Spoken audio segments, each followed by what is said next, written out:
TDP, Janasena, BJP ఉమ్మడి ప్రణాళికలో ఇవాళ ఉప్పలపాడు గ్రామాన్ని మరి ఎలక్షన్ ప్రచారం చేయడానికి ఎంపీ గారు అదేవిధంగా మరి ఎమ్మెల్యే క్యాండిడేట్ అరవింద్ బాబు కూడా రావడం జరిగింది. మరి ర్యాలీ అంతా కూడా చాలా ప్రశాంతంగా ఉంది.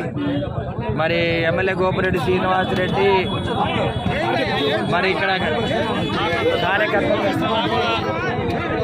కార్యకర్తలు రెచ్చగొట్టి మమ్మల్ని అడిగించడం జరిగింది. మరి అంతా ప్రశాంతంగా జరిగిపోయింది. ఎందుకంటే ఏ గ్రామాలకు వెళ్ళినా వైసీపీ వాళ్ళు వెళ్ళినా టీడీపీ వాళ్ళు వెళ్ళినా ఎవరు వివాదం ఎందుకు స్టార్ట్ అయింది? వివాదం అంటే రేపు రాబోయే కాలంలో ప్రభుత్వం వైసీపీ ప్రభుత్వం రావట్లేదు, తప్పనిసరిగా వచ్చే ప్రభుత్వం టీడీపీ, జనసేన ఉమ్మడి ప్రభుత్వం కాబట్టి ఏదైనా వాళ్ళ ఊర్లో వాళ్ళు ర్యాలీ ఆపుదానికి ప్రయత్నం చేశారు. అది వాళ్ళ చేత కాలేదు. తప్పనిసరిగా ఏ గ్రామంలో అయినా ఇత పరిస్థితులు ఉండకూడదు. ప్రజాస్వామ్యాన్ని కాపాడాలి. భవిష్యత్తులో కూడా పోలీసుల సహకారం ఎలా ఉందండి? భవిష్యత్తులో